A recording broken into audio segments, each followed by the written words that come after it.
موكبي الفرق الفنية والعدادين إذانا ببدء العمل الميداني لهذه الفرق من أجل تحيين لائحة الأسر المتعففة على مستوى بلدية نواذيبو. لإذاعة موريتانيا، الحسين والكعم، نواذيبو.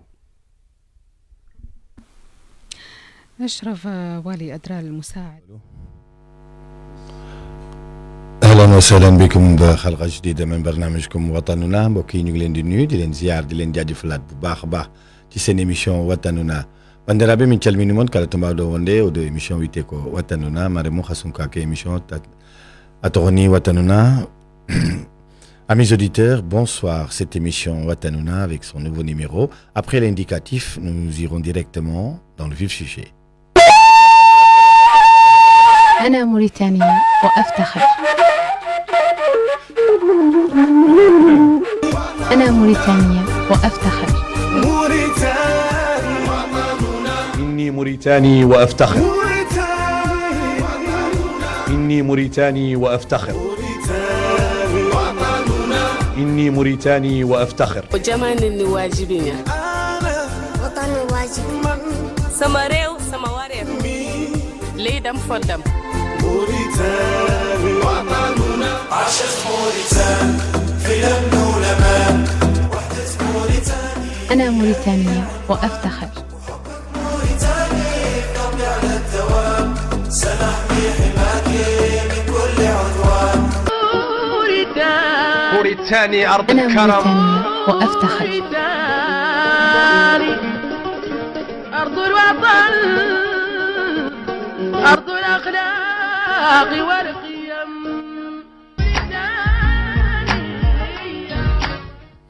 اهلا وسهلا من جديد في حلقه جديده من برنامجكم وطننا. ñu delluwaat rek nuyoo mbokk yi ci seen émission bu bees watanuna bandiraɓe min calmini mon e émission kesso biteɗo watanuna maremu hasunka ke émission taxoni watanuna. Amis auditeurs, amis téléspectateurs si j'ose dire, parce que nous sommes en direct sur notre page Facebook. Donc chers internautes, bonsoir à tous d'où vous êtes à travers le monde, et à Nouakchott nous vous disons bonsoir. Ce soir j'ai le plaisir d'inviter un jeune qui innove dans le showbiz, mais qui innove aussi dans la communication. Voilà, il est avec moi ce soir, Djibril. Les gens l'appellent DJ Djibril. Bon, DJ c'est trop dire, mais on dit Djibril, bonsoir. Alors bonsoir à nos chers auditeurs de la Radio Genèse 91.0. Bonsoir à nos internautes qui nous suivent en direct à travers le live Facebook. Mais tu peux parler Wolof aussi, hein? Bien sûr, maa Voilà. ngi leen di nuyu bu baax a baax di leen jox seen wàccuwaay di leen jaajëfal bu baax a baax di leen dalal aussi si sunu rajo bii di Radio Genèse 91.0 di nuyu ñi nga xam ne moo di internautes yi ñuy seetaan à travers le live Facebook. mën nga nuyu pulaar aussi. min calmini moon min calmini on foofu. min calmini woon foofu rek. waaw onon foofu. ay jibi. non dégg naa tukulóor. Ben c'est ainsi, donc voilà, c'est parmi des jeunes qui innovent pour la Mauritanie.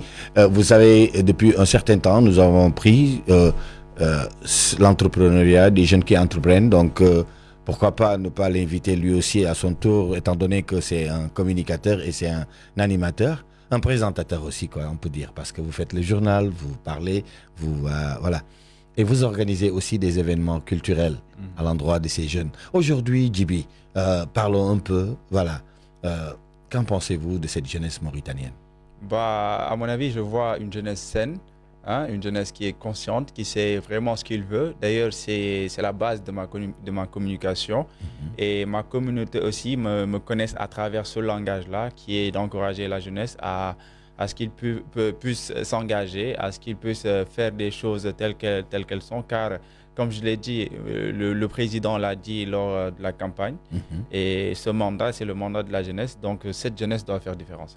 Mais ok, cette jeunesse doit faire une différence dans le domaine de l'entrepreneuriat, comme Bien je sûr. l'avais si bien dit, j'ai invité ici des jeunes entrepreneurs, et je vois qu'il y a du talent, je vois que ces jeunes entreprennent. Au fait, quel est le blocage aujourd'hui que beaucoup se retrouvent mécontents, ils se retrouvent dans la rue? Bon, moi, je dirais qu'il n'y a pas de blocage qui est, je sais pas, public. Le blocage, c'est beaucoup plus personnel. Parce que je me suis dit, si tu ne t'aides pas toi-même, on ne pourra pas t'aider. So, dimbali wu sa bopp, nit du la mën a dimbali. dëgg la C'est-à-dire, si yow yaay génnee sa bopp ci cadre bi nga nekk, jéem a xuusal sa bopp ba am foo yegg si ba nit ñi mën la ràññee, mën la dimbali. Aujourd'hui, tu es dans l'événementiel, tu es dans un vent qui est trop lourd et la moindre des choses, le vent t'emporte. Et pourquoi tu tiens jusqu'à présent? Comment tu fais pour tenir? Bah, l'éducation d'abord, hein, l'éducation que j'ai pris de ma famille et puis le savoir-faire. En plus, la détermination, c'est important. Ouais, parce que j'ai commencé en rien, parce que les gens qui étaient là avec moi, ils savent.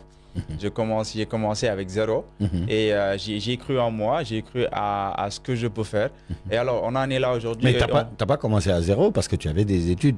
Et ces études ne sont pas zéro. Oui, quand je dis, quand je dis zéro, c'est financièrement parlant. Parce que non, souvent les jeunes. T'as pas un papa riche ni une maman riche. Voilà. Donc. J'ai un papa riche, il est très riche.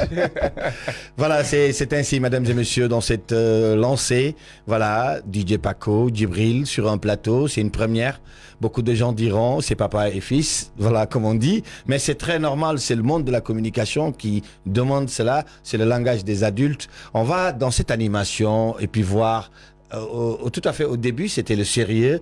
Paco, Djibi, comme on dit, grand-petit, voilà, question-réponse. Voilà, on va dans l'animation, on va voir du safli-mafli, du sap de Guindatsa. On va essayer de montrer aux gens qu'il n'y a pas de secret dans ce métier, il n'y a pas de tabou, il suffit de l'aimer et il suffit aussi de s'enfoncer et faire aussi beaucoup d'études. Attention, il faudra faire beaucoup d'études, c'est important. Comme je le dis, on s'amuse, on gagne de l'argent, on est bien. Voilà, parlons un peu de ces... bon, avant de venir à l'animation, là tu as parlé de quelque chose qui est important, l'argent, parce que tu sais que j'aime l'argent. Voilà, pour tes événements que tu organises, comment tu fais? Bon, grâce à quelques sponsors, on arrive à tenir debout. C'est difficile quand même, c'est difficile. Très difficile. Mais bon, on essaie de faire plaisir déjà à cette jeunesse, parce que je tiens vraiment à épanouir cette jeunesse. Aujourd'hui, ta papa a mis pied une entreprise et il te l'a confié comme étant directeur général de cette entreprise. Qu'est-ce que ça te fait? Bah, c'est un honneur. Ça, c'est montrer qu'il a confiance en moi. Ça, c'est montrer aussi que peut-être j'ai les atouts qu'il faut pour arriver, voilà, pour amener au sommet cette entreprise nommée Diengsa Le Prod, qui a commencé depuis, je pense, 2019. Et jusqu'à présent, c'est toujours en vie. Et c'est un plaisir tout le temps de faire montrer l'image de Diengsa Le Prod, savoir que... Et quel événement est en vigueur? Pour le moment, on a le 15 août, Summer Vibe. C'est un festival, le festival Summer Vibe, qui sera le 15 août, Inch'Allah. Non, le festival Summer Vibes. Yeah. Beaucoup plus clair encore. Détaille ça. Bon, le festival Summer Vibe, pour le concept, c'est le littoral, quoi. Oui, c'est le littoral. Voilà, c'est le festival du littoral. Du littoral. Donc, c'est-à-dire qu'en fait, il y aura des activités où vous irez vers le bord de la plage, nettoyer la plage, permettre, voilà. Et est-ce qu'il y a d'autres surprises? Bien sûr. On a amené des artistes surprises. Maintenant, ce dimanche plutôt, nous allons nettoyer le littoral avec les gens qu'il faut. Nous allons communiquer ça, c'est-à-dire au public intéressé. Ils viendront nous soutenir, nous aider à faire le ménage un peu sur le littoral avant le 15 août. Et il y aura aussi les artistes qui vont venir, qui vont participer à ce show. C'est important. Ce sera un show. On a aussi Didier Mansour, comme vous le savez, il sera avec nous. Et je suis aussi en partenariat avec une entreprise nommée Bac Production. Du coup, on travaille là-dessus. Ok, on salue Bac Production de passage. Et c'est pour vous dire, vous les jeunes d'aujourd'hui, vous qui nous regardez, vous qui nous écoutez sur la 91.0 Radio Jeunesse, c'est votre tribune, c'est l'occasion pour vous de venir vous exprimer. La porte est grandement ouverte, comme je l'avais dit dès le début de mes émissions. Et c'est normal. Pour Djibi, c'est pareil aussi. Sa porte est ouverte à vous. Lui, c'est les samedis avec microphone, avec Djibril. Et là, c'est Watanuna avec Paco. On va écouter la première chanson de cette émission, la première chanson, et nous revenons. Là, on va essayer d'ouvrir un peu les antennes au 45 24 19 09, 45 24 19 10 après. C'est parti.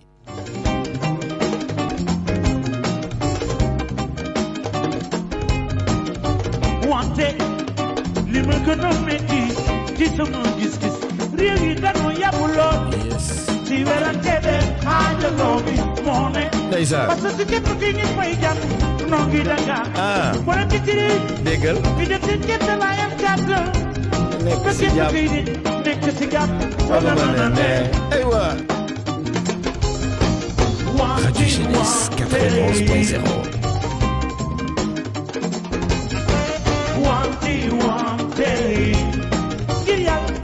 dina jëma samp groupe jàmm waaw fépp si àdduna ndeysaan jàmm juma sëkk ngir sunu kër yu déggoo ay ca déggal wanti aywa wanti jàmm la ngay amoon si biir àll bi ba rëbbkat ñëw sopp dara ñëw di ko rey ndeysaan nga ni ngi takay jigéen ak a jël ndeysaan boole te wutum alal wanti aywa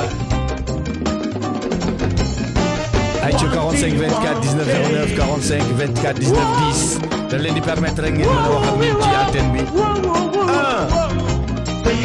ndeysaan live en direct depuis Gambie Youssou Ndour ay ca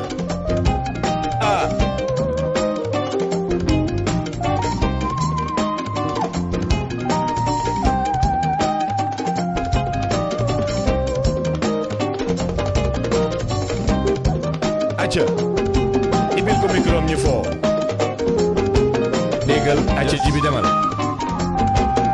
ma sama commencé ba dama la daaneel demal non tey damay won àddina bi ni leen concurrence dafa am acca ndeysaan da ngeen di nelaw yeewu leen boog affiche sa takk na dëkk bi xanaa neex da ngeen di nelaw yeewu leen boog affiche sa takk na dëkk bi xanaa neex da ngeen di nelaw yeewu leen boog wata na dëkk bi xanaa neex mais c'est déjà vu c'est déjà vu we must fly again to be Venice together as united as one together as united as one but Munan I see Munan I like people you have artists I like people who have artists who try to make all others let us unite we must be the animals I like people who are artists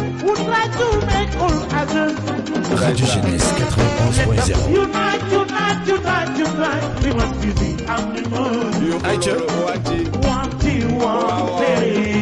ba tax na yàlla ñaaw yàgg may dee Youssou fii nag Youssou Ndour day am benn artiste bu am solo bu muy invité et puis ñu déglu ñun ñëpp benn lañu déggal yàlla na jàmm yàgg ci àddina bi ñoo bokk baay ayca Youssou nga ni Radio Jeunesse 91.0 Nouakchott soose bi Joola avec soose bi ñoo bokk ndey ak baay dëgg la ba beeg ci couleur bi ñëpp bokk ndey ak baay moo tax ma bëgg ci way bi nga ayca après boo amee ñu nekk ci téléphone bi rek nga jox nu ko muy 45 24 19 09 45 24 19 10 ayca wax ne aussi on peut répondre directement à travers le live Facebook mun ngeen bàyyi seen dédicace voilà les dédicaces et les commentaires sur la page Facebook on pourra automatiquement vous les citer léegi ayca dégg loolu ndeysaan yes affaire bi nag waxtaan la est jëlal sa temps déggal nee na ko ne jël temps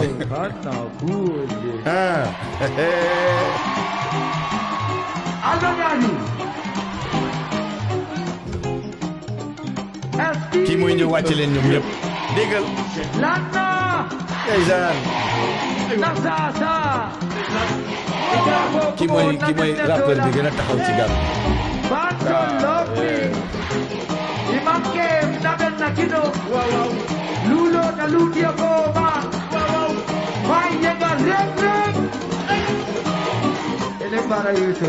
Ilimbara acca ma koy may képp kuy Gambien di ko jaajëfalaat bu baax a baax di wax ni dañuy topp Radio Jeunesse instant bi ñuy wax ak yéen fii ci Nouakchott 91.0 acca déggal mais li ci doy waar mooy c'est que gars yi lii dañ ko daan am duñu gis kalam yi dañu daan dégg rek di leen ko defal sur les sur le live Facebook donc daw leen yónnee seen ay dédicaces daal di koy jàllale léegi si la. fi mu ma neex dekki lii One Gambia dekki lii ay waay Jono kududa nata moro je anin kukuri bale ke la mori alla kati lalakat Jono kududa seti nata moro je anin jawon kanchoni kukuri bale ke la mori alla kati lalakat yes sir. We must try again to keep it please together as united as one. Yani Together as united as one. But I see. Mona, yeah, why you so I like people who have this. Would like to make for others. let them unite. Let us unite. We must be the Bolle ke bawara nyoti ba dunia ndol be kili Déggal. ko dem ma sinkili ka ta ba fode Yes, sir. you believe that it was Yeah, why so? One People Gambia aywa Nembara Idibara Gambia dama leen bugga. ko bolle ke bawara nyoti ba dunia ndol be ko dem ma sinkili ka tambi ka ba fode do you believe that it was ten ka kondo nyola bolle wado do ko jaru buka si mo flay dan kalama waaw di ko may son excellence ambassadeur bu Gambie fii ci Mauritanie ak képp kuy Gambien di déglu ayca te ñu xam ne ñoom rabu àll yi te ñu xam ne ñoom dañu la ko bakal bu sopp amul waaw du bon di jë ñu booloo di tam la Ndeysaan. di jë booloo leen ay waay meññooti nanoy ayca ani soose yi kon nag noonu la ñu dem rek voilà ayca c'est bon ayca su ko boole voilà donc voilà ambiance bi nii lay demee man vendredi bu nekk nii laa koy tegee voilà te dafa di loo xamante ni aussi c'est important ñu def dialogue c'est-à-dire que musique da ngay wax ak moom. auditeur bi lay déglu xam ni yow mi li ngay wax li mën nga ko maîtriser ko dégg nga ko. et yow bi nga jëlee envie def animation lan nga sentir. Bon man de base xam nga ñi ma xam dëgg xam ne ni animation waxuma si woon dara. waaw mais deret day tooñ quoi. deret la tooñ de ak Rasulullah deret la tooñ. deret day tooñ. y a de sérieux problèmes. dugg naa si nii rek maa ngi ci animation li des sa kanam ma garaaw. maa ngi ci nii rek. kenn du tëkk sa baay. yow da nga may tëkk waa kenn du tëkku sa baay. da nga yaakaaroon ni yaa ma gën a aay ayca. non là je vais le dire en direct. parce que voilà oui parce que benn concurrent la am tey invité na ma si émission mais on problème. Ouais, 45 24 19 09 45 24 19 10 c'est comme ça, c'est dans cette ambiance que Radio Jeunesse vous dit c'est des jeunes entreprendre et s'il y a quelqu'un en ligne ñu jël ko waxtaan ak moom tamit parce que noonu lay demee saa su ne rek ñu delloo leen njukkal voilà ci 45 24 19 09 45 24 19 10 c'est pour juste motiver cette jeunesse, encourager cette jeunesse à performer, à entreprendre, à créer, à faire. Nanu bàyyi joytu bi dafa bare boo xoolee léegi actuellement tu n'as même plus envie de rentrer dans les de regarder les réseaux sociaux parce que booy boo gis muskalaf am na capacité jàng am na capacité liggéey mais déedéet mi ngi am na facilité am benn téléphone am na facilité am benn connexion te day dem wuti wifi de day dem wuti kër gu am wifi ñëw toog ci benn roq toog naan waaw le pays va mal way non yii dañu war a bàyyi loolu gis nga booy yi tey di wax ay activiste man gëmuma activiste quoi parce que xam nga kan laa gëm man activiste pour man mooy jeune bi nga xamante ni dina gis sax lu yàqu mu naan day dem defari ji ko kookoy activiste gis loo xamante ni dafay tilimal deru dëkkam mu effacer loolu ñëw taxaw ci xam nga waaw job góorgóorlu waaye nekk fii yéen fitna rek bala nga leen di dégg rek fitna am wala jibi am problème ñu ñëw bëgg mbubboo problème mu jibu di nekk ci kanam quoi je pense que loolu mooy ñun suñu rôle principalement nous les communicateurs nous les animateurs présentateurs etc. Du coup ñu gën a waxtaan ak jeunesse bi et di leen wax aussi ñu gën a suivre li nga xam ni moo ji les radios les télés c'est important et puis chaque jour moo ko la radio jeunesse c'est une porte ouverte ku nekk mën nga fi ñëw. Bien, j'aime pas voir cette jeunesse-là. Non mais j'aime voir des jeunes entrepreneurs, des jeunes créateurs. xam nga di génne ay affaires yu nice mais jot mooy def loolu. man je me dis que ni conseil bi may jox jeunesse bi rek mooy nañuy bind seen néeg yi tawakkaltu ala Allah. waaw tawakkaltu ala Allah c'est-à-dire ñu delloo lépp yàlla. waaw concentré wu seen bopp xam ne yàlla dina fay quoi. genre important nañu concentré wu. surtout si seen bopp mais tey boo doon nelaw ba midi. yeewu tey ah. tu ne te sens pas mal. mais genre loolu métit gënu koo raw xam nga démb rek je discutais avec un ami. mi ngi ma naan dama sonn. je suis fatigué ma ne ko comment ça t'es fatigué yow nga xaalis. mu ne ma non dama sonn physiquement ma ne ko coono bi gën a métti mooy nga am soxla mën ko faj mënoo ko faj. très bien war ko faj mënoo ko faj. mu ne ma de wax nga dëgg. c'est important. c'est-à-dire coono bi gën a métti. nit mais di ko daj booy màgg nga de ah. waaw. non alhamdulilah. màgg nga c'est bon. tu sais en fait yéen aujourd'hui yéen a mën a wan yoon yeneen booy yi. parce que en fait jombul kenn c'est rien du tout. la réussite jombul kenn c'est rien du tout. pas-pas la gëm-gëm am fulla ak fayda xam fi nga jëm c'est tout. y a pas autre chose. y a pas de saut métier essayez d'entreprendre yow bu la neexee sax. non man jàng nga ba pare amuloo liggéey. mais jéemal taxale benn affaire def naa cek. waaw jaay naa mayo. nan ma laaj mbeddu Dakar yëpp xam nga leen. def naa lépp. non en fait gars yi bu ñu la gisee fii pour ñoom kii doomu boss la way Paco mooy papaam tu vois xamuñu ni jëloon nga ay moto di dugg ci mbeddu Dakar yi. carrément mais noonu la. mais non mais boo delloo université yaa ngi amee sa benn 10 000 wala sa benn 15 000 mais da ngay nekk à l'aise. non tu vas apprendre. boo ñëwee da ngay lekk. da ngay jàng da ngay xam lu bëri. mais nag du ma fàtte sama 5 000 de. weer ma. dama lay weer ñëw fekk leen université quoi may leen benn 5 000 loolu dama koy wax ci kaw ñëw may leen benn 5 000 fekk nag ay boy yu fatigué. ma nit ñi xam-xam lan lay duggee seen bopp. amu leen sax lu ngeen lekk man mi fi ñëw maa yàqu. barki yàlla ngeen di togg seen ay nen yu bon bi ma génnee lan la gars yi wax. gars yi kay kontaan parce que instant 5000 or la woon. je te jure. université c'est bien c'est formation la. yàlla dimbali na ma formation la. Aïcha, c'est dans cette allée, c'est dans cette lancée, mesdames et messieurs, autant pour moi. Je suis très ému ce soir, comprenez. Voilà, c'est pas le Paco que vous connaissez, c'est un autre Paco qui est là. Parce que je me vois un deuxième Paco qui est là. On dit alhamdulillah, grâce à Dieu. Radio Jeunesse, c'est la radio des jeunes, c'est la radio innovatrice et c'est la radio qui vous donne le meilleur de vous-même, si vous comprenez un peu aussi ce que je dois dire. Donc, non les demain ça sonné. Djibira ni shakrak hatta. راني شكرك هاي البرنامج اللي قبلت عنك تجيني تعود تضيف هاي البرنامج. زين عندي نجيكم هون زين عندي مودي نتكلم لا جينيس عن توت لا جينيس صاحبي توت لا جينيس سي مي زامي. لا شوف انا لين نقول لكم انا لين حنقول لك شيء اللي وقفه دار ما نقدر تعود في الديوان ما علي دخلني ولا تعرف الحسانيه نرى الحسانيه نتكلم حسانيه نكلم بولار نكلم كوري فهمت نتكلم كوري ما علي نحضروا change aussi ben écoutez on va aller écouter la deuxième chanson au niveau de la régie ma technicienne qui est concentrée, team concentrée Léla. Donc voilà, elle va nous donner la deuxième chanson Tari. Voilà, deuxième chanson et puis on revient. Allez, c'est comme ça, c'est dans cette lancée. Non, pas micro idéal, sans que n'ayons rien. Ouais, tiens. Les micros là, comme ça. Hein. Allez, tiens, on va écouter cette chanson de Glouglou Kone. Malakoy de Glouglou.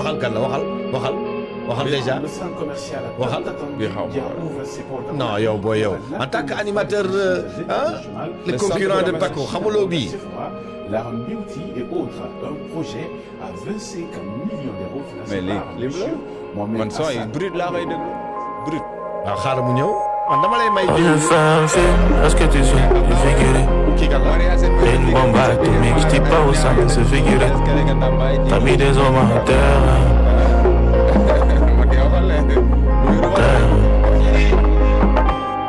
Quand je fais un film, est-ce que tu sais t'y figurer? T'es une bombe atomique, je dis pas aux âmes se figurer. T'as mis des hommes à terre, ton aura est bien démesuré. On dit que t'es une tana, moi je veux bien défigurer. Ah comment? Mais comment on fait ça? J'ai décidé de me passer des commandes. Comment? C'est comment faire ça? Toi aussi tu veux me comment? Yes. Là, voyage shopping, tout ça pour ton boulard. avec toi, 2-3 copines. Y'a des frérots dans des villas. La poseur, pas de dollars. Radio Jeunesse 91.0. Pas me faut pas tout whipper. Ma chérie, faut pas tout whipper. Fulo, fara fulora. Ifena mabini wo firin tagi. Afini gundora. Bongole wo se wata fulora. Masa fasimbora. Neyzan, ça c'est la Guinée. Hein? Masimbora. Fulo, fara fulora. Ifena mabini wo firin tagi. Afini gundora. Bongole wo masa wata tagi. Masa fasimbora. Malay takat, hein? Voilà. Kira matena masimbora. Aïe, Bibi la la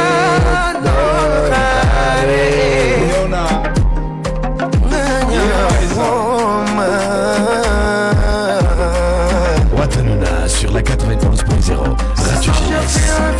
Est-ce que tu souhaites y figurer? T'es une bombe atomique, je dis pas au sens figuré. 45 24 19 09 45 24 19 10. C'est maintenant pour vos dédicaces et pour faire plaisir. Moi je veux bien te figurer. Yes, Flow, para flora. Kifena mamini wa figitaki ya fini konora. Como yo vamos a ver wa taki ya samba simora. Simbo, kina matela masimora.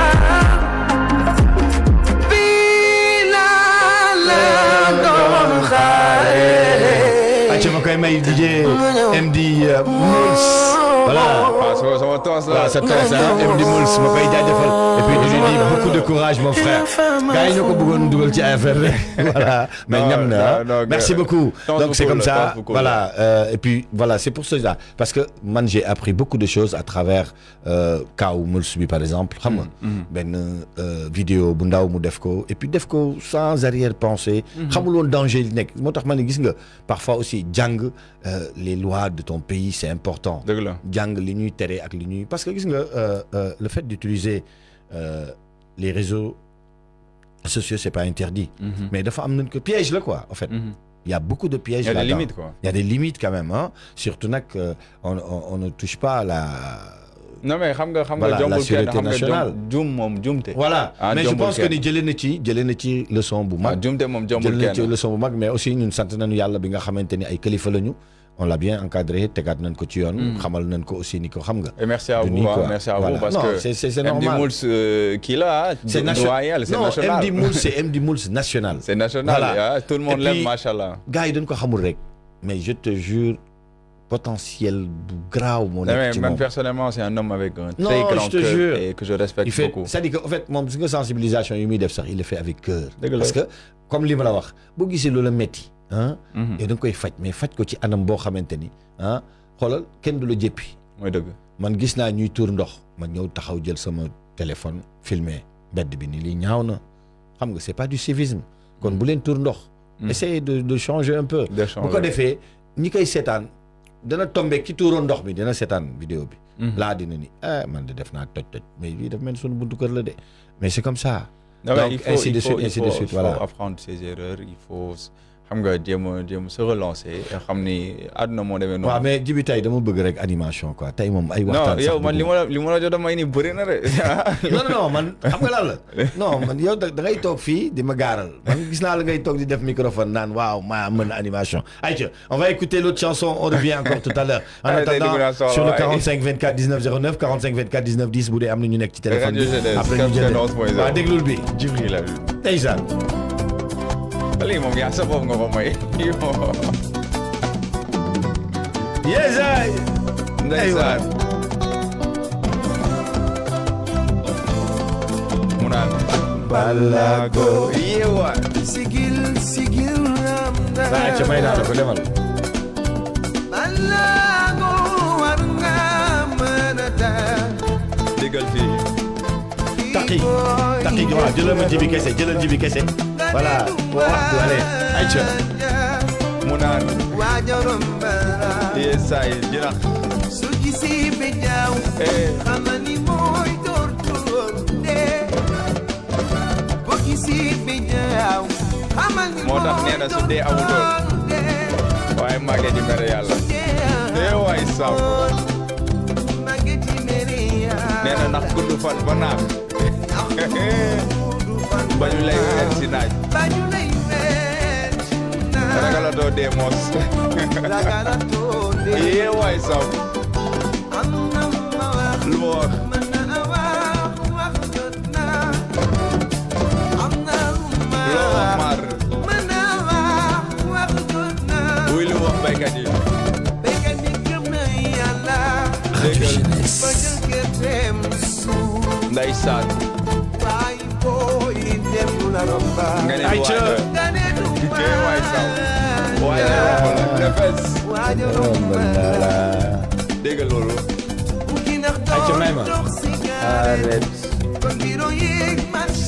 Allez, vous écoutez Watanuna, ça fait ma place de Gindan Sai, non lay demee saa su ne. Donc ok, gis nga. Allez tax yi léegi jël ma man. Bàyyi jibi, bàyyi ko. Léegi jël ma man. Ayca. Waaw. Eh, maa tudd wala adana rek. Ayca. Ndeysaan. Wetina déggal. Ragaloto dee. Allez, vous écoutez votre émission Watanuna sur la 91.0 Radio Jeunesse. Allez, get up. Déggal. Yes, I. nga ne du waay mu romb la. ay dem. romb la.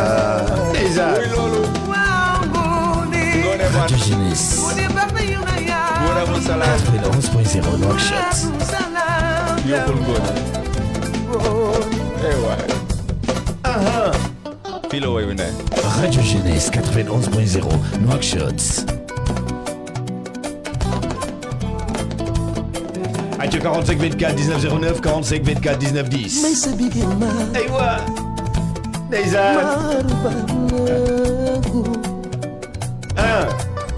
Neyza. Mañale. Neyza. Ak mën a woy. Dégg nga loolu. Aïe ma koy jaajëfalaat képp koo xamante ni yaa ngi may seetaan actuellement nii ci fi nga xamante ni mooy sunu page Facebook waaye tamit ñi ñuy déglu ci 91.0 fii ci Nouakchott ay ca déggal aywa ay Papis waay. waaw di ko may ki nga xamante ni moom du tay du sonn du dem du daw bougé wul mètre ko koy guy gu déggal gi kooku dafa dëju di ko jox ma jigéen waate di ko jaajëfalaat bu baax a baax may ko ay ca gudd fan ak wér. woy loolu na ma may lii. ndax na ma may lii woy loolu. ay waay. yes ay ca jëlal. Radio Jeunesse 91.0.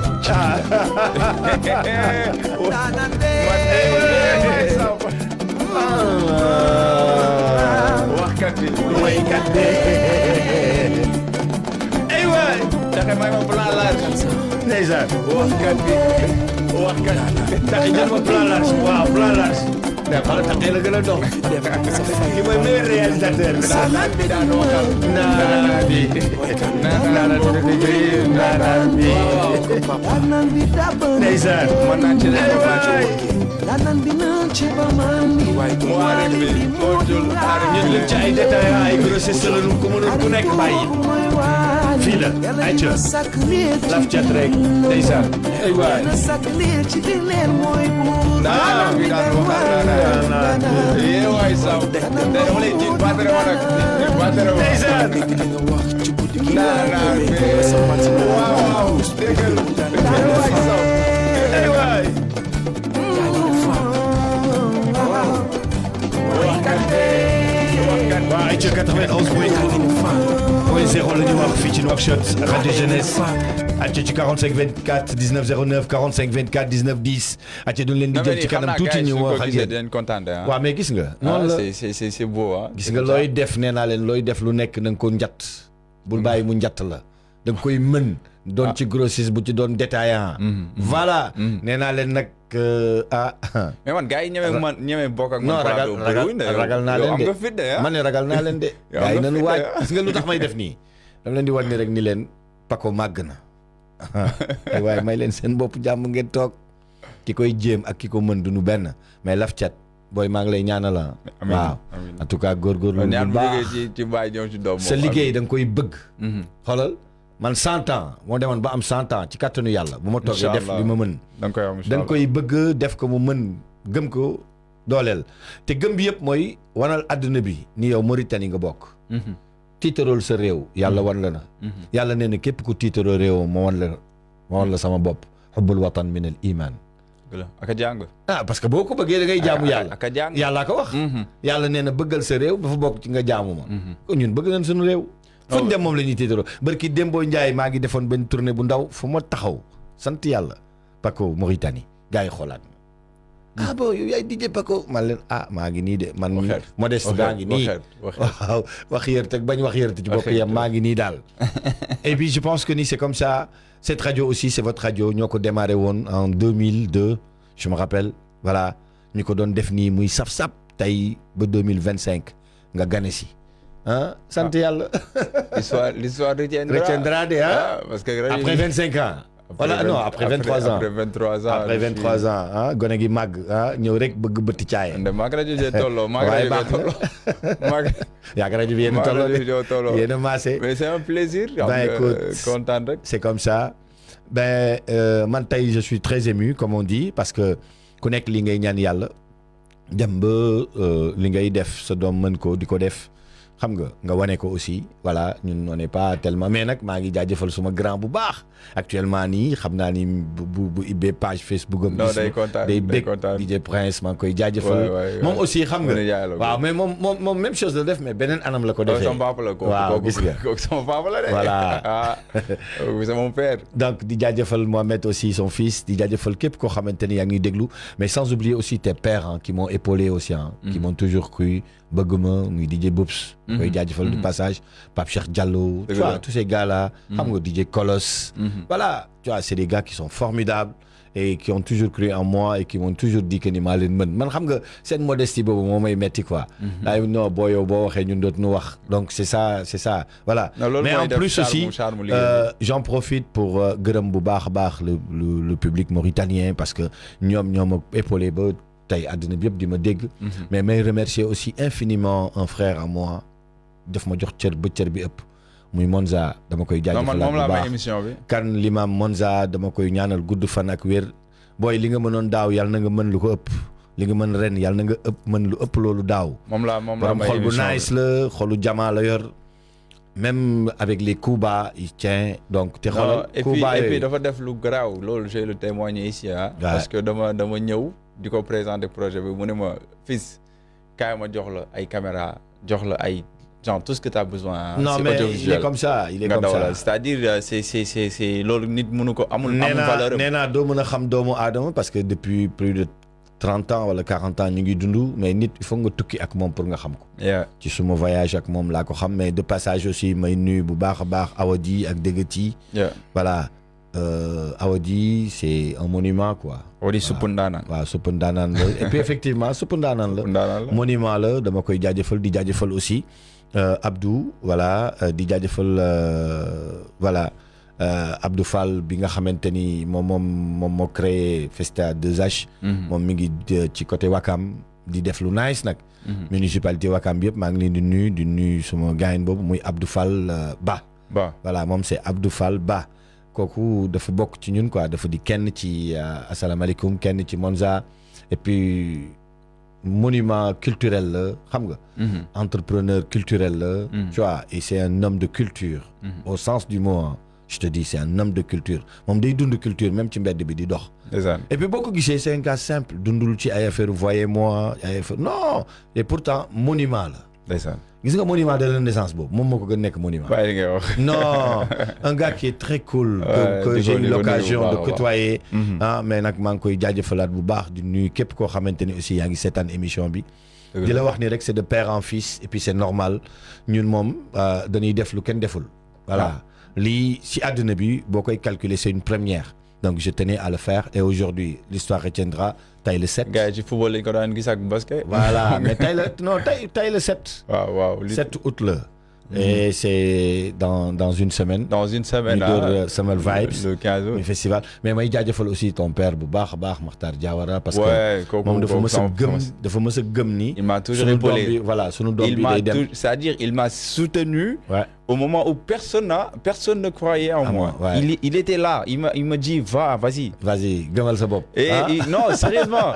Genre, lui, il m'a vraiment soutenu. Il m'a dit, mon ami Dia aussi, hein. Dia, ma koy jaajëfal bu baax a baax. Dia, c'est mon père là. Dia le gros, là, koy wax. Non, Dia, c'est mon père là. Voilà.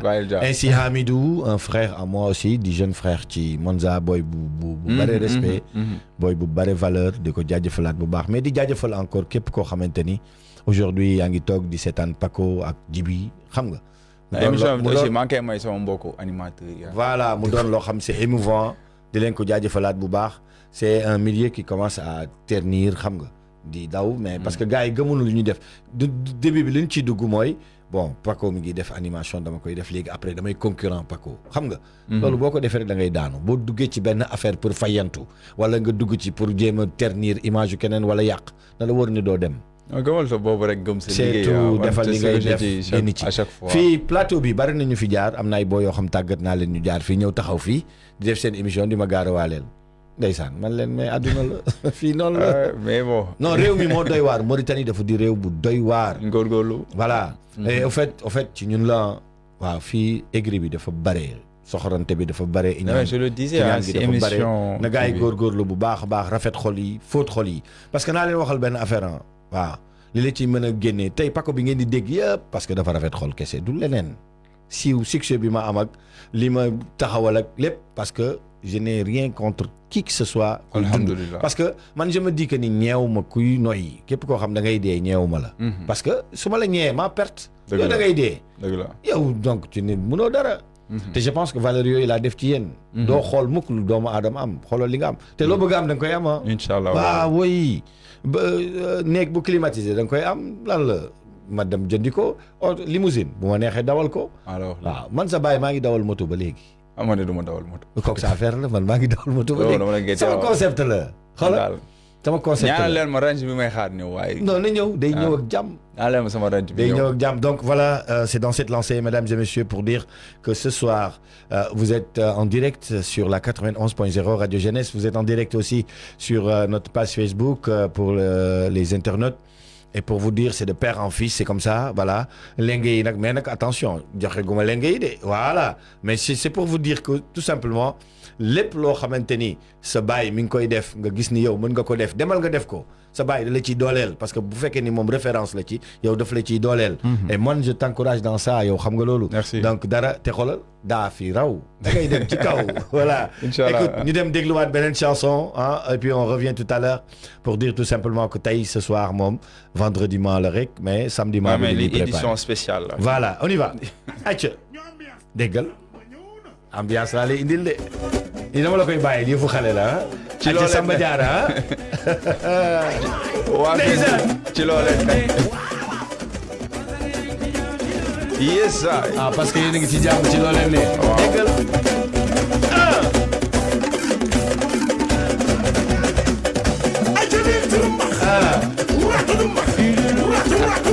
Ok, je suis le 91.0 conseil 24 19 09 45 24 19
koy déglu ci 91.0 rajo jeunesse.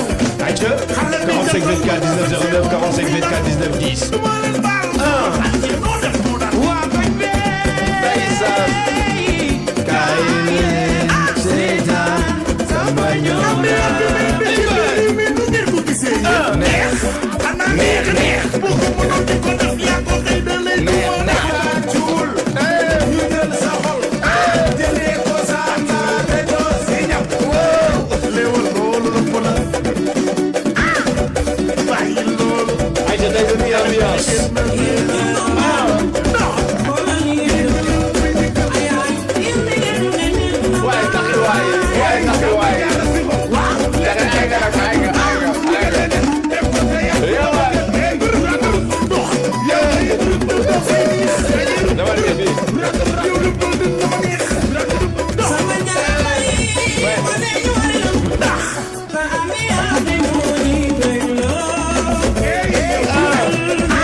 Radio Jeunesse 91.0 Noirchers.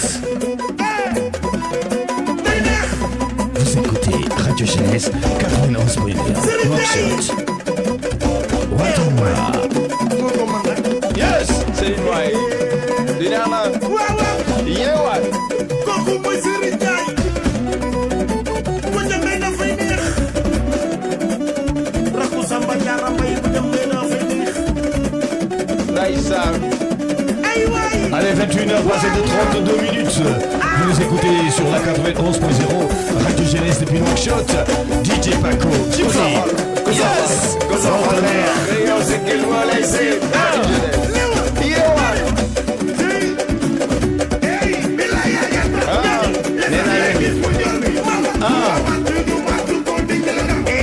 Wàññil musique bi. Musique bi wàññil ma ko tuuti. Nga seulement c'est pas joué. Ndeysaan. Radio Jeunesse 91.0. On est dans cette ambiance, mesdames et messieurs. Vous écoutez votre émission 91, votre émission Watanuna sur la 91.0. Et bien sûr, en direct sur nos pages Facebook, Facebook Live, Radio Jeunesse. Ndeysaan.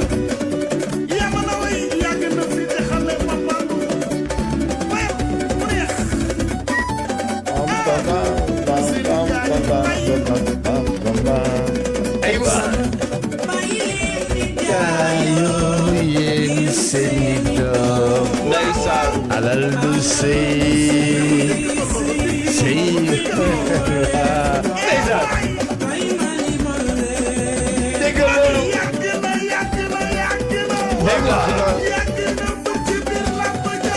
sûr, la réalisation avec Taki. Merci, mon frère.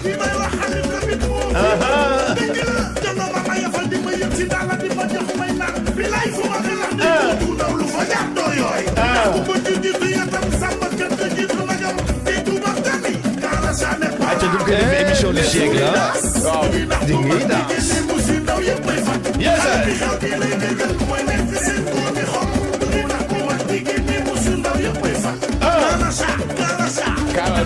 tu dis comment il se voit tonton Barafal depuis Dakar, moom avec toute sa famille. Les gars de Falat bu baax a baax. Tata Awa Diagne. Excellente écoute à vous tous.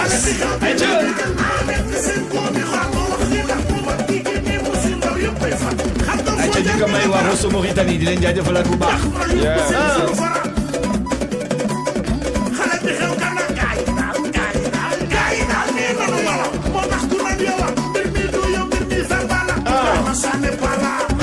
Les Ouridas.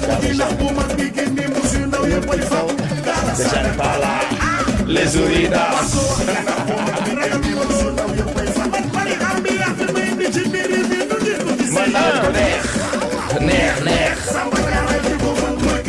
Yes, Radio Jeunesse 91.0. Vous écoutez Radio Jeunesse 91.0 Nouakchott. Et voilà, mesdames et messieurs, c'est dans cette ambiance tout simplement que nous vous disons que Watanuna ce soir, c'est un peu spécial. Voilà, donc 45 24 1909, 45 24 1910, DJ Paco, DJ Djibril, c'est sur un plateau d'enfer, c'est pour une animation au top niveau. Voilà, gars yi nag acca pour ngeen wàcce niveau bi moom day metti kon nag jëm leen góorgóorlu bu baax a baax. Acca, c'est comme ça, c'est pour vous montrer tout simplement que c'est voilà, c'est notre métier, c'est ce que nous aimons, on le sent et li nga sentir rek ngay mën a def Djibi voilà, donc pourquoi yenn animateurs yenn saay di clouer wu ci benn chaise am complexe boobu, comment tu expliques ça? Bon, traque-le wala je ne sais pas. Je me dis que soo nekkee ci benn liggéey soit libre, peut-être aussi c'est leur style de faire parce que xam nga animation dafa laaj ku nekk ak ni nga koy sentiré yëg-yëg la daal man. ndeysaan non voilà man nu ma ko yëgee noonu laa koy defee mën naa xëy suba léegi def animation taxaw wala ma toog wala ma bouger sama chaise, ça dépend si ni ma koy defee rek du coup. Ben écoute, chez nous ici y a pas de tabou, ñun léegi xam nga c'est devenu numérique. dañuy gis avant les gens n'écoutaient que Paco kenn gisul tey da ngay déglu Paco nga koy gis xam naa daan ni mais attends man gars bi ma doon déglu depuis 20 ans moo nekk nii mais waa ji du màggata mais ndaw la booy ñun xoolal màggatunu de bu ñu kenn màggatloo voilà bu di ko wax mu leer ci seen ay nopp booy bu ndaw la voilà booy bu ndaw voilà écoute, c'est comme ça que ça se passe et puis c'est pour vous dire tout simplement que c'est dans cette ambiance que nous sommes là, une équipe très jeune, très dynamique, Taki de l'autre côté qui fait de belles choses, un grand réalisateur. Voilà, quelqu'un avec qui aussi j'ai voyagé, que je connais très bien. C'est un homme de cœur, un homme qui est vraiment formidable et que vraiment la Mauritanie gorge de talent, comme on dit. Et puis maintenant, c'est à nous d'entreprendre, comme on dit, et c'est à nous de faire bouger les choses. Moom laay wax jeunes yi toujours. Ñun matière première baa ngi fii. lépp ngi fi, faut pas que ñuy topp di attendre tout avec les décideurs qui sont l'État, les politiciens. Non, nañu jéem a ñun wan ñooñu et c'est à nous de les appeler. C'est à nous de faire en sorte que ñoom ñu ñëw. Xam nga, aujourd'hui, moi en tant que animateur, je veux dire en tant qu'animateur de chez moi, on dit que je suis animateur vedette. Bon, par la grâce de Dieu, merci. Hein? Mais si j'étais couché chez moi et prendre mon téléphone et dire ouais, l'État n'a pas fait, ouais, l'État n'a, ouais, nous on veut, non, le président. Mais ça n'ira nulle part. Je dois me extérioriser samay talent. Man samay talent, man personnellement, samay talent ci mbedd bi laa ko wane. Ba ñu gis ma proposer ma radio jeunesse. Et ça c'est important. Donc il faut entreprendre, il faut essayer de bouger, mais tout ça dans le respect de l'art qui est la communication parce que c'est de l'art aussi. Dans ce respect de l'art qui est la communication, mais dans ce respect de soi-même. Voilà, être un homme très, comment dirais-je, très galant, xam nga. Voilà, ce vestimentaire bu la gisee ñu respecté la soo yegee ci kaw scène boo dóoree veste ñu xam ne kii li mu sol rafet na boo dóoree caaye sax ñu xam ne kii caaye la dóor mais aussi avec l'aura. Ouais, le franc-parler sur le micro, c'est important.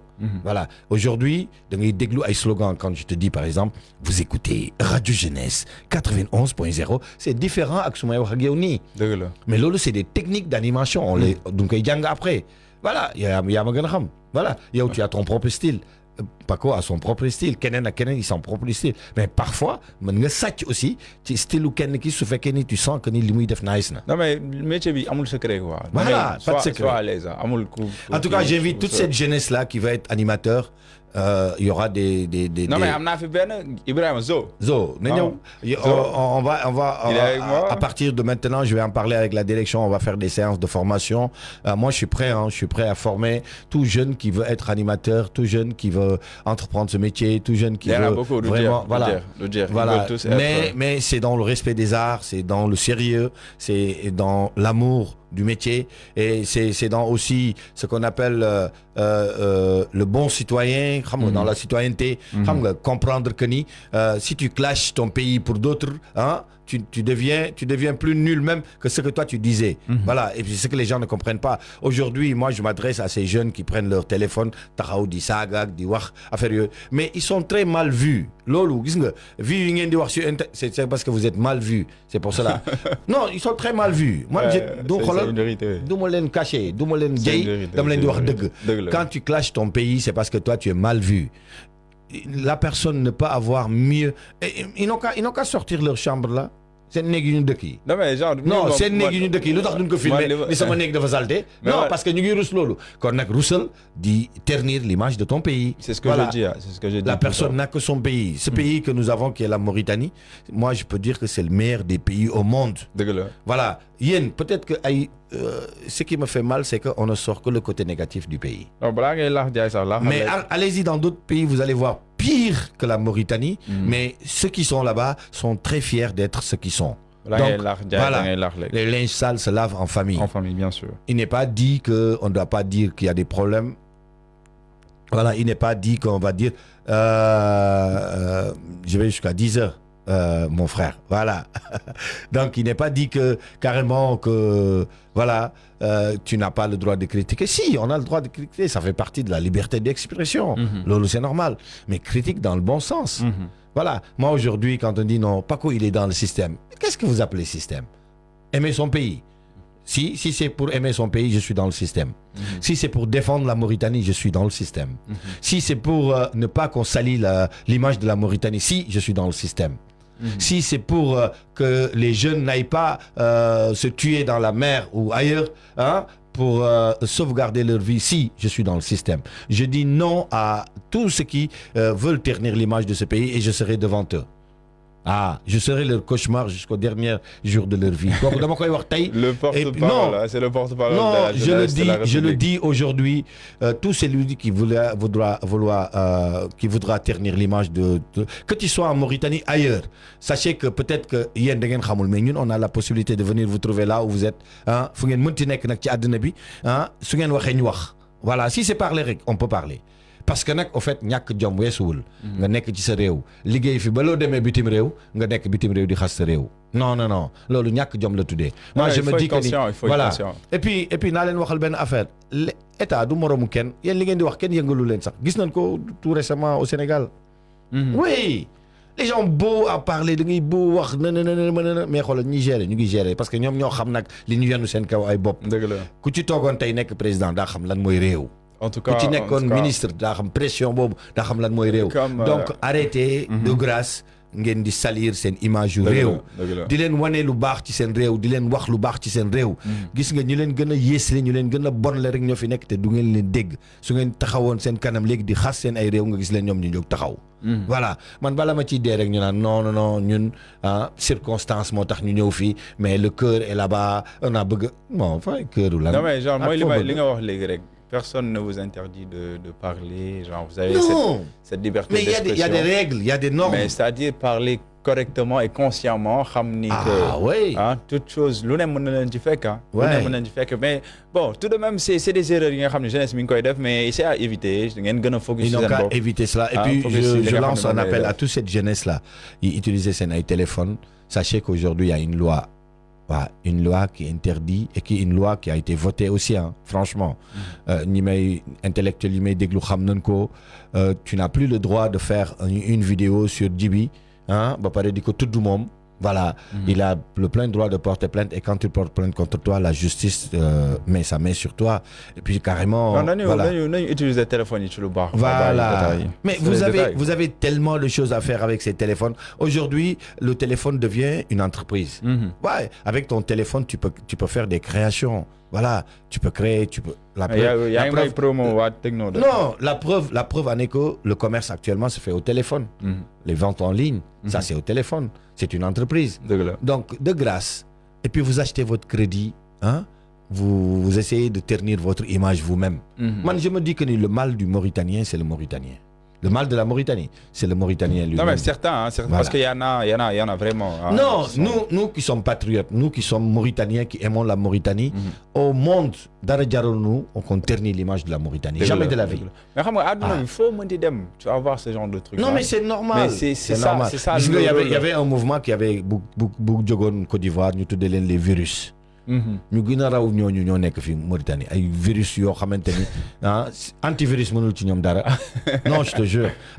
Dans l'ambiance, mesdames et messieurs, on va aller retrouver une autre chanson pour tout simplement vous dire que ce soir c'est l'attaque contre ces jeunes qui dans leur tête, leur premier truc, c'est de ternir cette image de notre pays. Mais on a par exemple beaucoup de jeunes qui sont en train d'entreprendre comme par mais exemple, bien sûr. Il y a Foulani, voilà, il y a Klobas, il y a l'autre la Rafet Hall, il y a BBS, il y a Benjeloul, un jeune que j'ai invité ici qui avait un produit pour la santé du bucco-dentaire. C'est extraordinaire. J'ai testé son produit, j'ai invité ici un jeune Makam qui fait des boubous qui est extraordinaire.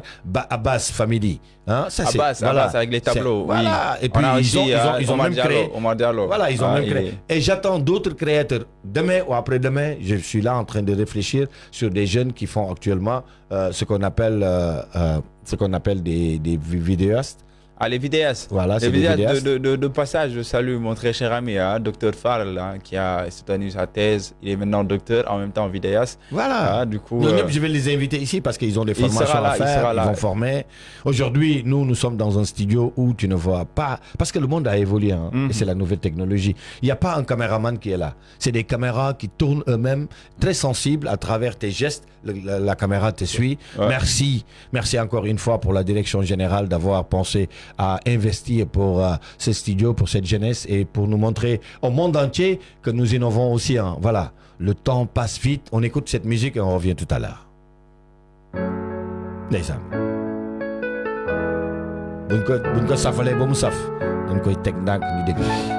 Vous écoutez Radio Jeunesse 91.0, votre émission Watanuna. Aïe, les amis. Ça c'est Joe Keita depuis Rosso Mauritanie, Chubadam. On écoute et on revient. Kilenji mami ko weltare. Jordan Jordan mi seri sunari. Neizan. Wade mandaram ko holare. Joe Keita depuis Rosso Mauritanie. Excellente écoute à toi mon frère. So mi hebi min koy mi dani. Ayo ma an wani hurul aini. Hal ko jidami wade holaram. Sayidi mi lewo ar hedo darondar. Neizan. Dara ayo Chubadam. Kido bernam an wani weltaram. Daram ayo Chubadam. Kido bernam an wani langa bernam. Ayo mi dani mi no kondan mi pol kange daro mosiyebe. Ayo mi dani mi no kondan mi lab de jalbo dara to wati soyi. Ayo mi dani mi dani yo mi dani ayo mi dani yo mi dani.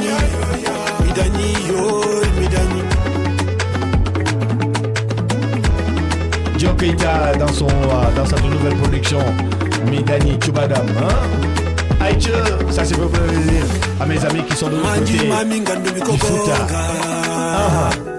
Arna Jungo Nyajanam mino mi welto Mosanam kilina beido Bambara Boudeg Beldo heptin Darajaden nu wala fendo Adeni kajuntalo Ayoni kam jadino Dara ayo Chubadam Kido bernam an wani weltaram Radio Jeunesse 91. Ayo chubadam, gido bernam, ayo ni langa bernam. Ayo mi dani, mi no kondani, mi polkange daro mosi yebe.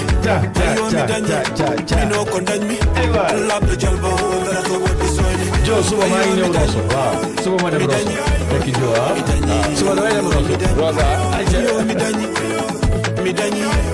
Je lui mets la boule, un jeune comme Joe Keita. C'est un patriote, comme mon qui beaucoup qui il est pourtant enseignant, mais il est dans son art. Beaucoup de réo, beaucoup de rosso. Donc dès que mouk tu n'as que faire. Non, dès que Joe Keita, bien sûr. Il a vraiment représenté cette région. Nee la morom yi mo andaloon yëpp raw na leen. Parce que bien lu muy def te focus na ci li muy def. En tout cas, longévité mon frère, beaucoup de réussite. Hein? Ndeysaan. Ar ngamen ar mbimi pijan jalen ko weltare lewana mi tidam mbimi ha bit musor yo hirlo nangal taw na nyamal lewana mi tidam lewana mi mbimi ha bit musor yo hirlo nangal taw na nyamal ayo mi dani mi dani mi dani yo mi dani ayo mi dani mi dani mi dani yo mi dani ayo mi dani midani midani yo midani ayo midani midani Aïe, c'est bon, voilà, comme avec Joe Keita. Aïe, c'était la belle chanson de Chubadam de Joe Keita, que je salue de passage depuis Rosso Mauritanie, qui nous suit aussi sur le net, à travers notre page Facebook. Et big up à notre grand Sokra, si, depuis Medina. Big up à DJ Kadian aussi de Radio Rosso et à l'ensemble de ceux qui suivent Watanuna sur notre page. Et puis nous voulons dire Flat Boubar. Excellente écoute à vous tous. Joe Keita de du boy bo xamanteni machallah. Donc c'est un plaisir le Texan. Il est de chez moi en plus. Hein. Il est de chez nous, hein, Rosso. Non, yo do Rosso ça. Mais Rosso ça vous. Mayma benen, voilà, ñu enchaîner ko. Mayma benen rek ñu enchaîner ko parce que le temps ne nous pardonne pas. Mariam mom ñëw na légui, elle va faire son émission. Donc ñu enchaîner wat benen chanson rek. Très rapidement pour faire plaisir à ceux qui écoutent. Ndeysaan. Dexna, yo xul lolu. Desna. Radio Jeunesse. Qui mooy HBS. Vous écoutez Watanuna.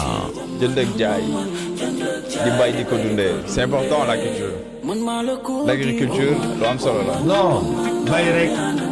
Bay dundee. Il faudra que ñu bay. Ñun ay baykat lañu ah. Waaw damay dem bay.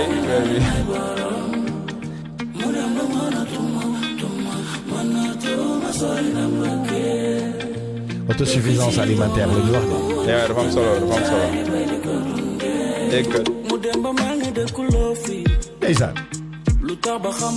Xamuloo luy mbëggeel. Radio Jeunesse 91.0. Ndeysaan. Taw wala muy naaj. Mbaa bu guddi gi di xaaj. Gestu gisuloo. Nelawal ba yando.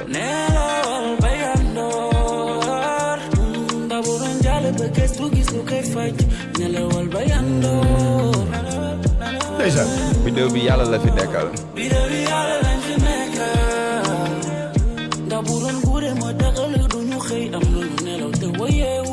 Dëgg la.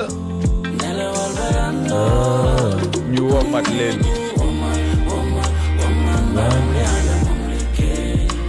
ngay womat mbaam ànd ak moom liggéey. ay ca.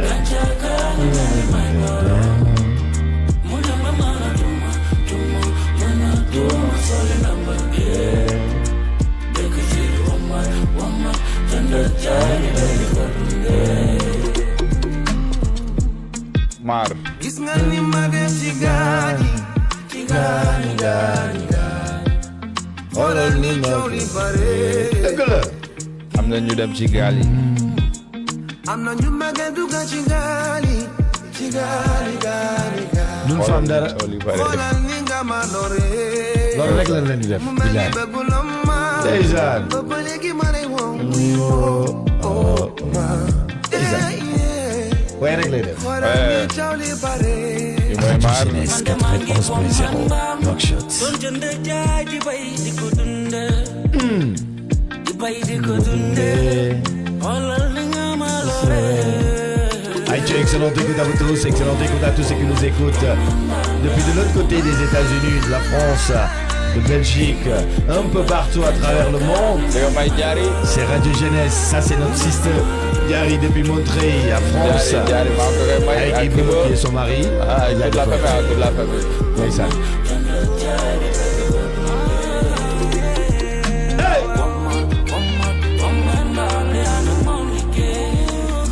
Pratiquement à la fin de cette émission, mesdames et messieurs, nous sommes pratiquement à 4 minutes de la fin de cette émission. Donc c'était pour vous dire que c'est de père en fils. Voilà, donc Paco, Djibi. Donc c'est ça, écoute à vous. C'était un vendredi. Voilà, nous jaajëfal leen bu baax a baax. في نهاية هاي البرنامج راعي شاكر المخرج تقي ومهندس من اللي معايا.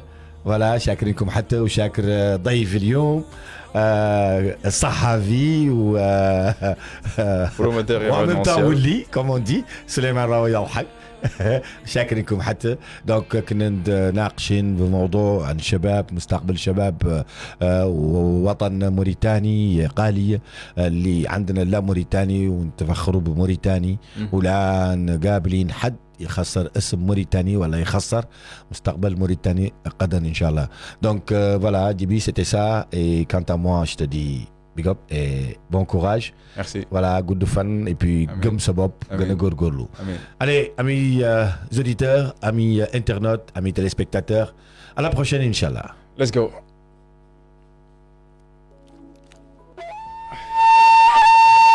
أنا موريتانية وأفتخر.